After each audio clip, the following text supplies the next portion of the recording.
Hola, mancebos. Hola, pues, cabro, atrasado, escuchando videos en la noche, para que estudie en la clase, está atento en las clases, no última hora, a los chilenos. Así no, bueno, es lo que hay, por lo tanto. Repaso. ¡Oh! Relatividad, este es el hombre. Este es el hombre. ¿Dónde estamos? Este es el hombre. Buscando. Esto me demora un poco, es que me dan ganas de improvisar. Pues nada, el internet está como el loli. A ver. Este es el hombre. De siempre se de sacando la lengua, ¿no? Otro, uno más piola, vea. Este es como. El loco también se ríe, pues es persona, vea. Entonces vamos a agregar este un pantallazo. Y lo vamos a dejar acá. Y nos va a acompañar. Aquí, este es el hombre. Listo. Ya. Relatividad especial. Él es el responsable de una nueva mirada, de un cambio de paradigma, porque justamente de esto vamos a hablar, la previa a la relatividad. Bueno, y Aristóteles, estamos hablando hace como 300 años antes de Cristo. Aristóteles plantea una idea de éter. Estamos en la previa de la relatividad. El éter, el éter en donde era una sustancia que la que se suponía que era el medio, eh, era un medio como omnipresente, el universo, una cuestión súper rara. Pero, o sea, Aristóteles plantea el concepto de éter, ¿ya? Pero el éter se retoma como concepto, estamos hablando por el 1800-1900, inicios del 1900, como el medio en donde, por donde viaja la onda electromagnética, sustancia, sí, pues, medio, donde viajan las ondas electromagnéticas. Ya, después vamos a ver quién lo desmiente y todo eso. Ya. Hay varios personajes que intervienen previo a la relatividad. Em, los astrónomos Roemer, Roemer em, mide la velocidad de la luz, mide la velocidad de la luz observando la luna de Júpiter. Eh, este fue un maestro, porque él se dio cuenta, eh, mira, a ver si tenemos algo acá, lunas de Júpiter con telescopio. A ver, lunas de Júpiter con telescopio. Mira, los que son aficionados a la... Esta, buena esta imagen. Los que son aficionados a la astronomía se van a dar... pueden mirar Júpiter. Mira, Júpiter es una estrella más o menos amarillenta que se puede ver en algunas épocas del año. Es una estrella amarillenta y que alrededor de ella, así lo verías tú con el telescopio, así como esto. Un punto luminoso central y cuatro puntitos alrededor. Oye, imagínate que Galileo por el 1600, que él fabricó sus telescopios, pudo observar esto así como lo estamos viendo en la foto. Y, y ese fue el tremendo cambio de paradigma. Se supone que todas las cosas giraban alrededor de la Tierra, pues la Tierra era la morada del hombre y el hombre como máxima creación de Dios. Entonces todo tiene que girar alrededor de la Tierra. Ya, sin embargo, él con el telescopio veía que estas estrellas chiquititas giraban alrededor de otra estrella, o sea, de otro punto luminoso. Entonces se volcó todo, o sea, toda esta idea de hombrecentrismo cae. Entonces ahí se dio cuenta que, claro, habían astros que giraban alrededor del otro y confirmaba la idea de que habían otros planetas también. Y que estos planetas también tenían satélites. Bacán, ¿no? Bueno, Galileo la rompió en su tiempo. Entonces, Roemer se dio cuenta que las lunas al girar alrededor de Júpiter se demoraban cierto tiempo, pero en otra época del año, por ejemplo 6 meses después, el tiempo en que dan una vuelta es un poco más o un poco menos. Entonces hay una cierta diferencia. Bueno, y por un tema de distancia partido por tiempo, ahí sacó algunos cálculos relativamente sencillos y llegó a un valor, pues, bacán, Roemer, súper rebuscado la forma de encontrar la velocidad de la luz. Bacán. Fizeau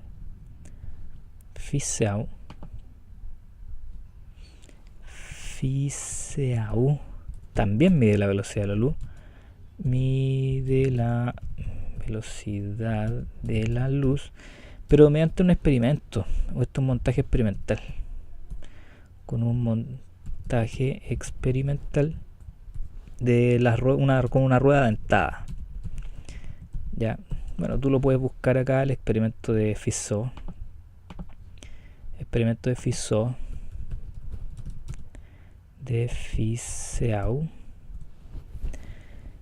Y el experimento de Fizeau, ahí tienes, ahí tú puedes investigar que hay una luz que va a un espejo que está ubicado entre un cerro y otro, vuelve, y esta rueda da vueltas. Y el que tú ves acá, aquí hay una especie de vidrio. Entonces cuando la luz que te llega al ojo, vuelve al ojo, y cuando desaparece es porque esta cuestión está girando muy rápido. O sea, ahí tú como que pilláis la luz entre una cuestión. Ahí voy a ver algún video ahí. Me va a demorar demasiado en explicar qué es lo que hace la luz ahí. Pero lo interesante es que Fizeau logró una mayor precisión para la velocidad de la luz. O sea, en definitiva, oye, pero espérate, nos saltamos de Aristóteles antes de Cristo, Roemer, Fizeau, 1600 por ahí. Ya, estamos por el 1600. Esto es 300 AC, Aristóteles 300. Manso salto que nos dimos. Entonces, en definitiva, la luz se puede medir. O sea, la luz es medible y es finita. ¿Ya? Es finita. Tiene una velocidad definida. ¿Ya? ¿Y qué es lo que conocemos hoy en día? Que son como aprox los 300.000 kilómetros por segundo. ¿Ya? Pero también aquí está el señor Newton por acá. Y el señor Newton es más clásico, por algo la física clásica, mecánica clásica que viene de Newton. Entonces, aquí viene una contradicción brígida, porque bueno, más adelante vamos a ver que Einstein, este hombre, dice que nada puede viajar más rápido que la luz. Sin embargo, Newton plantea que la gravedad tiene velocidad infinita. O sea, tiene un campo de acción infinito y que es instantáneo. La gravedad tiene un alcance instantáneo. Tiene un alcance infinito y una acción instantánea. O sea, la masa atrae a la masa. ¿Ya? Y el Sol atrae a los planetas, porque ambos tienen masa. Pero el Sol no tiene problema en atraer a Plutón, aunque esté muy lejos. O sea, es algo que algo que actúa, y no hay duda en eso, y lo hace de manera instantánea. Pero aquí empieza el conflicto. Aquí empieza el conflicto, porque justamente Einstein destruye esta idea. Ya, pero mira, antes de ir a la destrucción y a la hecatombe, a la bomba atómica, antes de ir a la guerra misma, Galileo también tiene una... Oye, Einstein destruye en parte todo lo que los postulados de Newton y los postulados de Galileo. ¿Cuál es la relatividad galileana? Es la de la velocidad relativa. Velocidades relativas. ¿Qué significa eso? Que si tú tienes un mono acá, si tú tienes un objeto que va viajando, oye, es un auto, va viajando a la derecha, y tienes otro auto que viaja a la izquierda, y supongamos que lo hacen con velocidades 30 metros por segundo, y él viaja para la izquierda a 70 metros por segundo. este es A, este es B. ¿Cómo va a haber A? ¿Cómo va a haber a B? Si él viaja para la derecha 30 y él viene para la izquierda, o sea, viene hacia él a 70, lo ve más rápido, porque claro, porque él va avanzando. Y como él viene en contra, las velocidades se suban. Esa es la famosa relatividad galileana. Entonces la velocidad relativa es la suma, cuando va en contra es la suma. Serían 100 metros partido por segundo. ¿Ya? Ahora, si nosotros, bueno, aquí tú puedes invertir el problema. O sea, ahora supongamos que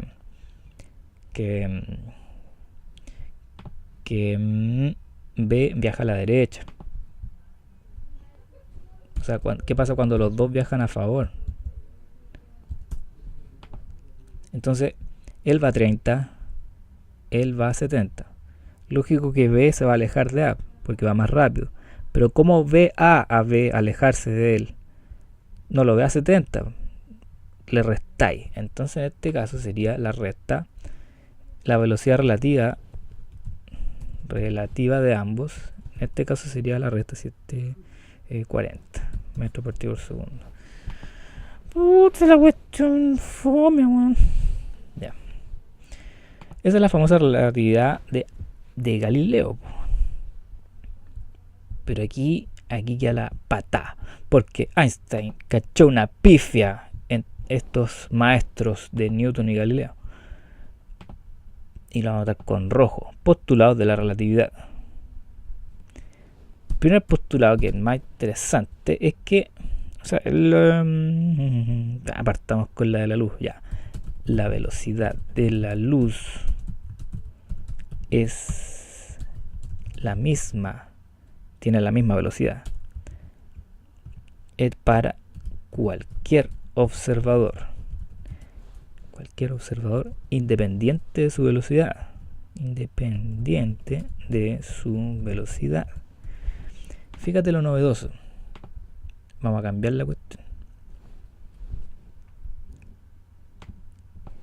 ¿Qué pasa si V es luz? Es luz. Así, como un rayo de luz que va viajando para la derecha. Este loco va viajando a 300.000 kilómetros por segundo. Caleta, weón. ¿Ya? Y supongamos que él está quieto. ¿Cómo va a observar al rayo de luz que se aleja? Pero como está quieto, lo va a ver alejarse a 300.000 kilómetros por segundo a la velocidad de la luz. Por lo tanto, la velocidad relativa entre ambos va a ser la velocidad de la luz, kilómetros por segundo. Pero ¿qué pasa si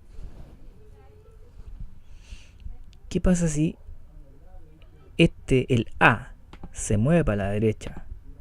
Supongamos a 50.000 metros por segundo. Eso son 50.000. Por relatividad galileana se tendrían que restar, porque si la luz se mueve a 300.000 kilómetros por segundo y A lo está alcanzando, ¿cómo va a ver A alejarse de la luz? Tiene que ser un poco más lento porque lo está persiguiendo. Aunque le gane, tendría que restarle. Entonces, según relatividad galileana, tiene que ser la resta. Le sacáis 50.000, serían 250.000. Pero no, sigue siendo, o sea, ¿cómo ve A alejarse a la luz, ese rayo B? Pero de Einstein igual 300.000. Toma. O sea, fíjate lo curioso y lo paradójico que es eso. Que si la luz viene hacia ti y si tú te acercas a la luz que viene, en vez de sumar las velocidades, porque igual es lógico pensar que si es como el metro, si el metro viene a ti y tú vas avanzando en el otro vagón, en el otro tren, puta, veis en un metro del lado por la ventana así, ¡oh! Súper rápido. Pero no, con la luz no es así.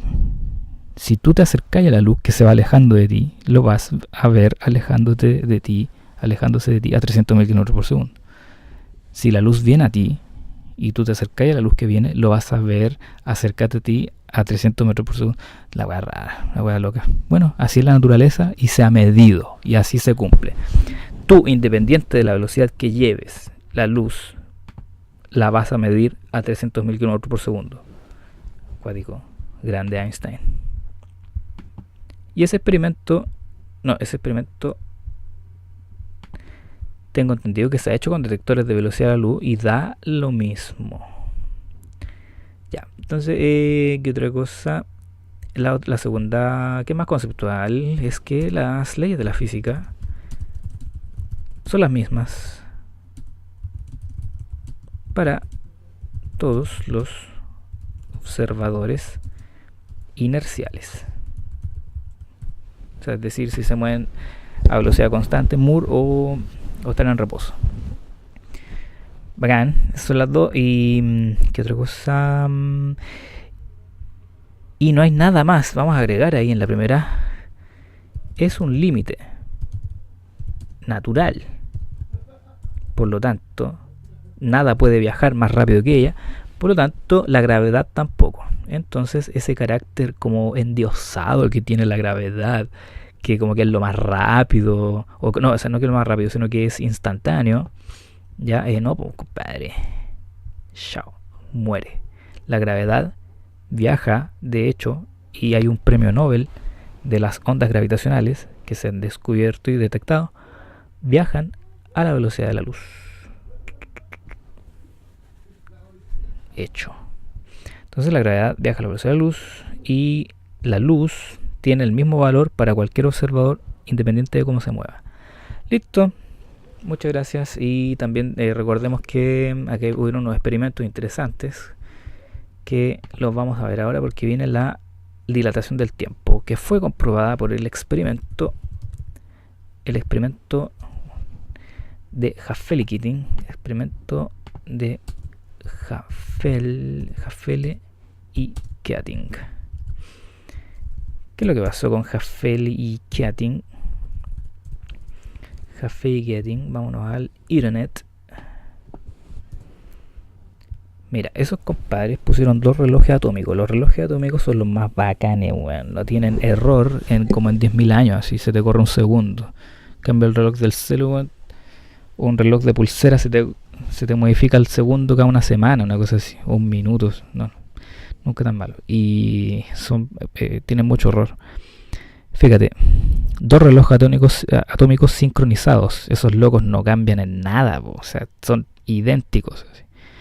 Uno se dejó en la Tierra y otro se dejó en un avión. Y lo interesante y lo extraño, todo lo que fue sucediendo después de la relatividad de Einstein, es que el tiempo también se desmorona y también otra vez combo en los hocico, combo para Newton, porque Newton plantea que en toda su física, en toda la física newtoniana, se plantea que el tiempo es absoluto. O sea, él nunca se cuestionó, Newton, que el tiempo puede variar. El tiempo es absoluto para la mecánica clásica, para la mecánica de Newton. ¿Ya? Pero con la relatividad no. Fíjate lo interesante con el experimento de Haffel y Keating. El reloj que iba en el avión hizo un viaje, volvió. Y el reloj del avión tuvo retraso. ¿Cachai? O sea, ¿por qué? Porque el reloj en movimiento marca menos tiempo en comparación al que está en reposo, al que se quedó en tierra quieto. ¿Por qué influye la velocidad en el tiempo? Y te fijas que ahora el tiempo ya no es algo absoluto, depende del tipo que se mueve, depende del observador. ¿Ya? Y también depende de la velocidad con la que se mueve el observador. Esto es algo que ocurre, pero es tan poquito lo que cambia cuando viajáis a la velocidad del avión. Estamos hablando de nanosegundos, o sea, como la millonésima de un segundo.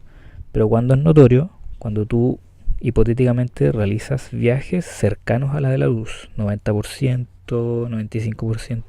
Ahí los cambios son más drásticos. Ya, por lo tanto, Feliquitín,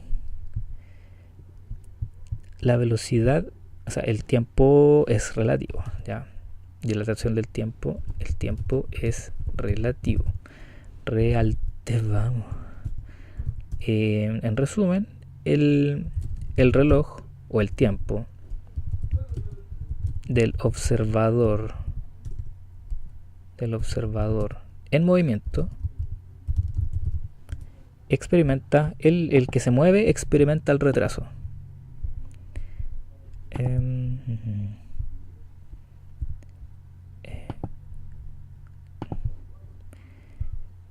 El tiempo del observador en movimiento es el que experimenta un retraso versus el tiempo de un observador en reposo. Ya, por lo tanto, aquí está la paradoja de los gemelos. Aquí se puede explicar la paradoja de los gemelos.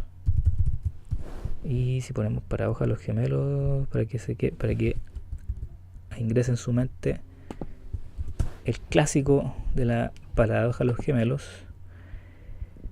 ¿Dónde hay una foto que aquí está? Ya, fíjate esta imagen. Gemelos, igual edad, el que se queda en la Tierra tiene el terno, el viajero es el astronauta. Viaja a una velocidad cercana a la de la luz, vuelve, y él envejece mucho menos que el que se queda en la Tierra. Por lo tanto, el que no viaja pasa, entre comillas, el tiempo más rápido en comparación al que viajó. Entonces ahí nuevamente se confirma eso se recalca la idea de que el viajero experimenta menor paso del tiempo en comparación al que se queda en reposo. Esa es la famosa paradoja de los gemelos. ¿Ya? Y eso se midió con el experimento de Feliquitín. Es un hecho, no es fantasía. El problema que para que sea notorio tienes que viajar a velocidad cercana a la luz, y la tecnología actual no nos permite viajar a esa velocidad, ni siquiera el 1% de la velocidad de la luz. Ya. La relatividad también afecta a la longitud. Esto significa que si, por ejemplo, tú tienes un cuadrado que va a viajar, lo vamos a mover para la derecha, así. Ya, ¿qué pasa si ese movimiento así es cercano a la de la luz? Esto va a experimentar una contracción en el sentido del movimiento, o sea, para allá. O sea, mientras se está moviendo, se va a ver así. Aumentemos la velocidad mucho más rápido, una velocidad al 98% de la velocidad de la luz, se va a ver así. Y si se sigue moviendo a la derecha, al 99% de la velocidad de la luz se va a ver así. Ya, para alguien que está en reposo, lo va a ver así. Y al 99%... Déjame más. Ya, eso. Entonces la contracción se produce en la dirección del movimiento. Por ejemplo, si esto se moviera para arriba, ya, oye, cabe decir que si, por ejemplo, acá hay una persona, si esto fuera como una alfombra de Aladino, aquí hay una persona ya parada, y si la persona se está moviendo hacia arriba a una velocidad cercana a la de la luz, la persona que está ahí no va a ver ninguna diferencia en la alfombra ni en él mismo, no nota cambios. Pero para alguien que está mirando desde fuera, por ejemplo acá y en reposo, alguien que está ahí mirando, él va a ver la contracción, ¿ya? Entonces se va a ver la contracción y va a ver si se mueve para arriba, se vería algo así, ¿ya? Pero no es solamente un efecto óptico, sino que es real esa contracción. Pues, por ejemplo, hay un problema al respecto, que supongamos tenemos un tren así. Tenemos un tren con 20 vagones así. Y ahí está el tren. Y si tú tenías una pieza, por ejemplo una casa, tú tienes una casa ahí, tú puedes meter el tren dentro de la casa. Eso podría ocurrir, siempre y cuando la velocidad con la que viaja el tren, así, sea una velocidad cercana a la luz, de tal manera que se pueda contraer. Por lo tanto, cabría dentro de una habitación. Es posible. Entonces, ojo que la contracción es en la dirección del movimiento. Ya.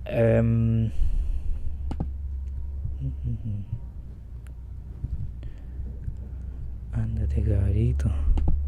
Ándate, cabrito.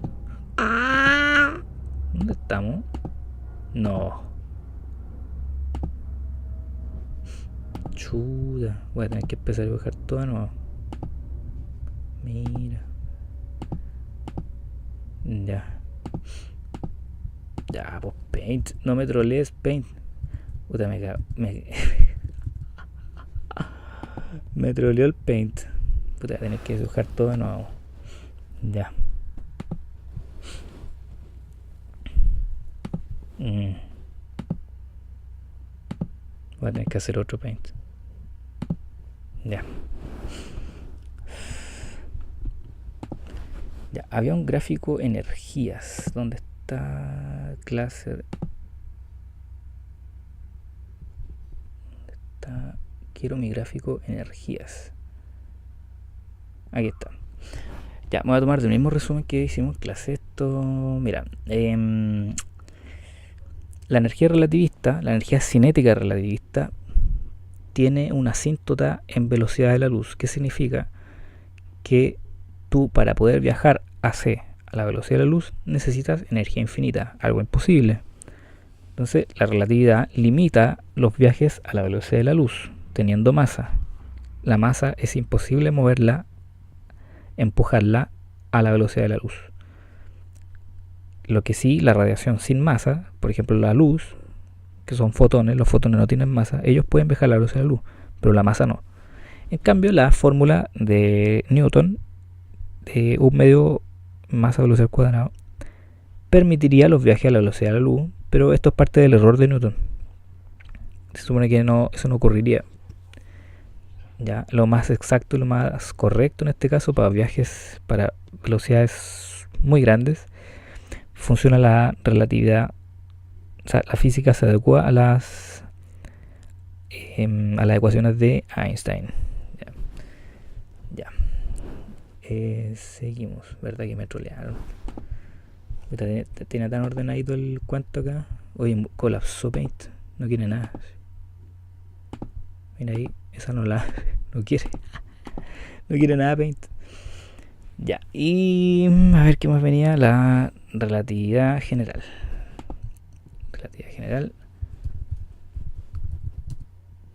No alcanzo a ejercitar ejercicios de cálculo, pero tienen que llevar cálculo ahora para la prueba. Ya, la relatividad general incluye la gravedad. ¿Y qué significa? Que la gravedad afecta al tiempo. ¿Qué significa? Que para los que están más cerca de la masa, por ejemplo tenemos un planeta, él es A y él es B, saltó, muy parecido a lo de la velocidad, pero en este caso el tiempo de A experimenta un retraso, o sea, significa que el tiempo de B avanza más rápido. Tiempo de B, entre comillas, avanza más rápido que el reloj de A. Por el hecho de, o sea, si los que están más cerca del campo gravitatorio, el tiempo avanza más lento, ¿ya? En comparación a los que están más lejos del campo gravitatorio, el tiempo avanza más rápido.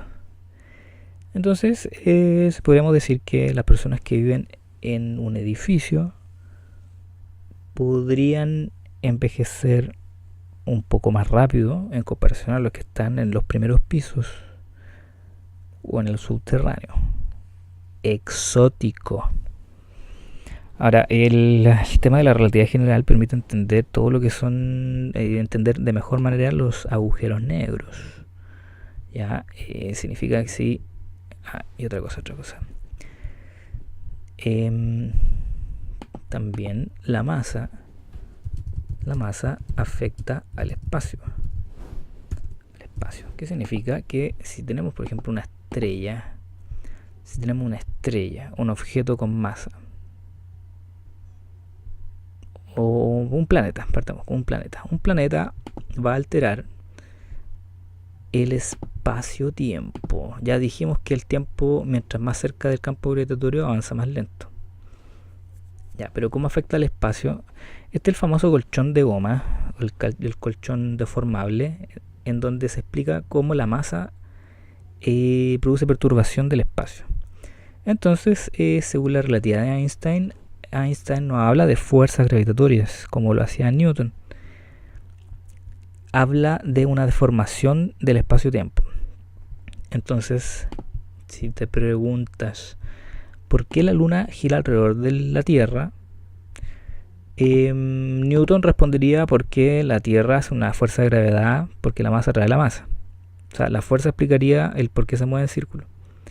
Pero Einstein no.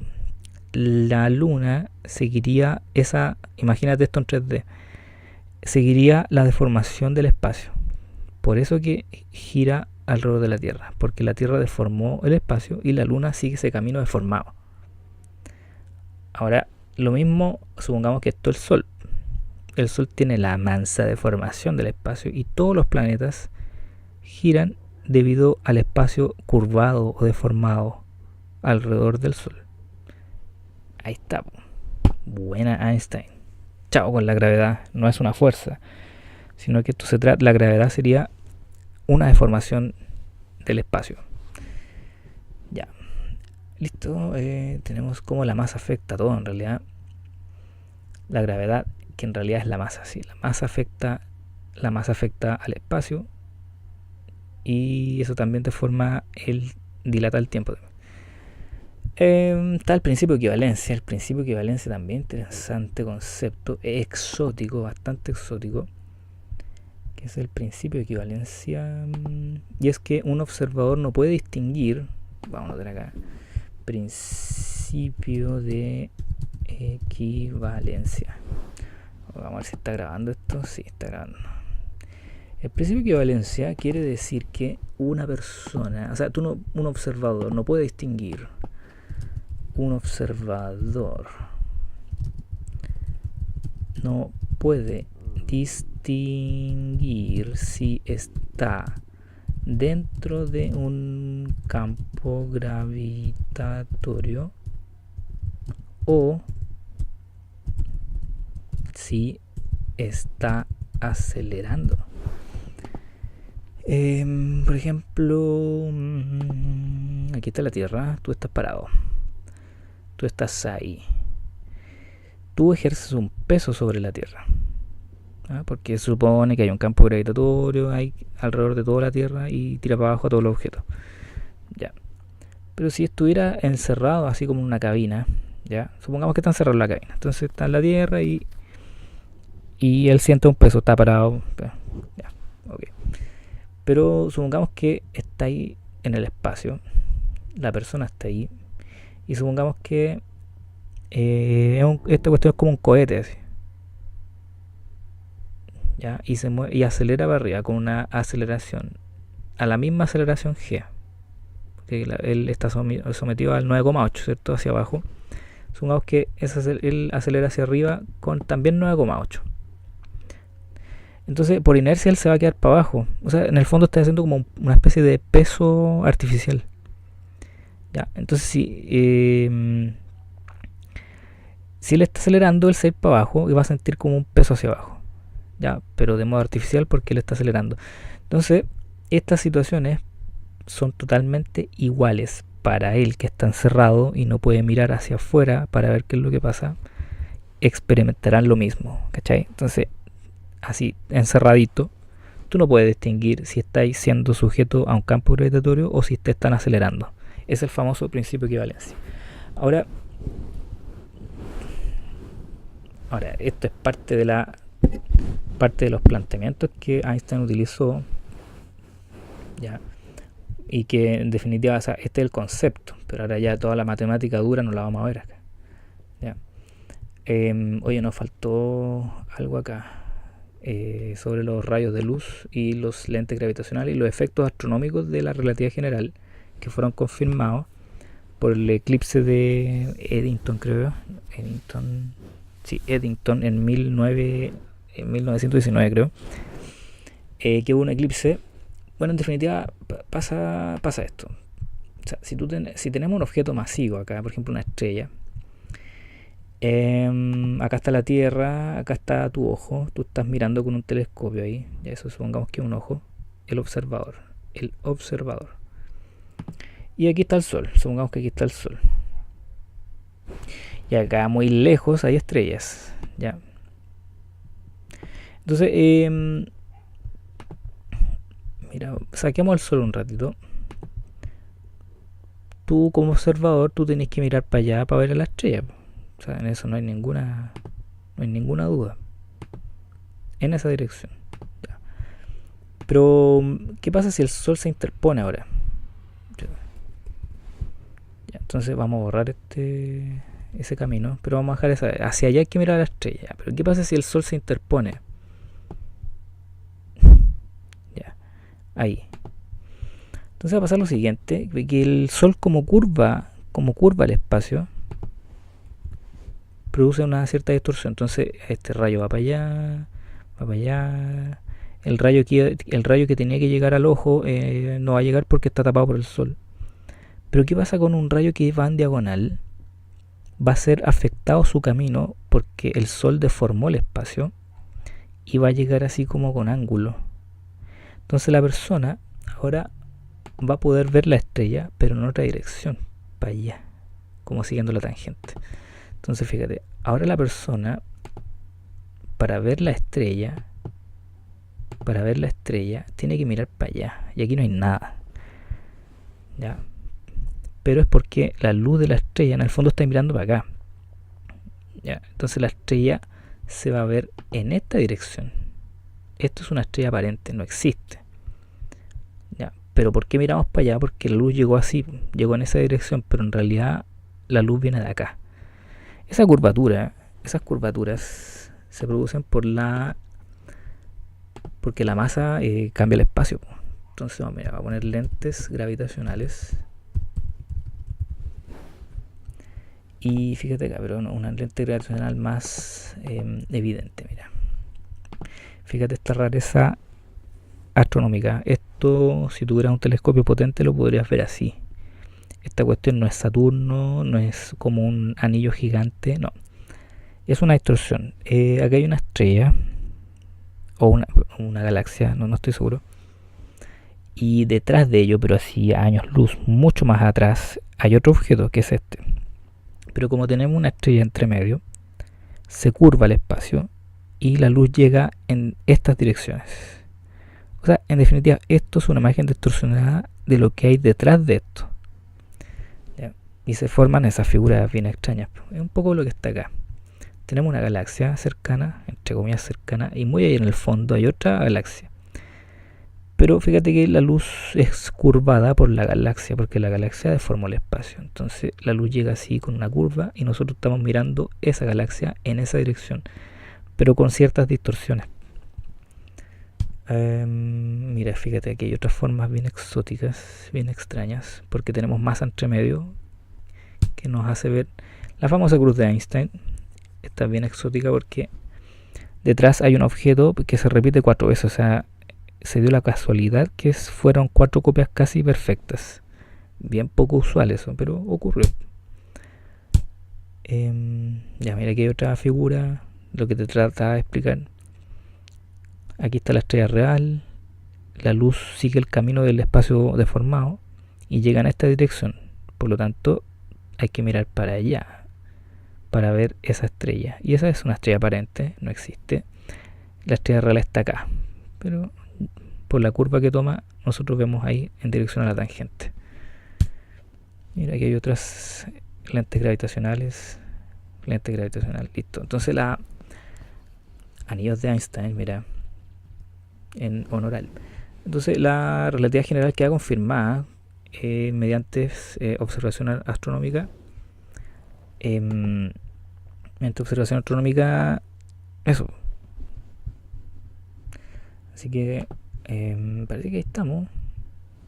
Ya. No sé si me queda nada más al tintero. Ya, entonces en definitiva Einstein rompe con los paradigmas antiguos del... Bueno, faltó hablar de Michelson y Morley. El experimento de Michelson y Morley desmiente la existencia del éter. No existe el éter. Verdad que se me borró el paint, me troleó. ¿Sí?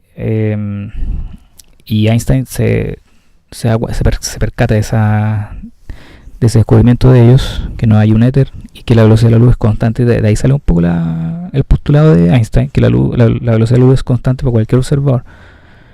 Ya, entonces, en definitiva, Einstein corrige y encuentra errores en los planteamientos de Newton, porque la gravedad no es infinita, porque nada puede viajar más rápido que la luz. Entonces la gravedad también debe tener una velocidad.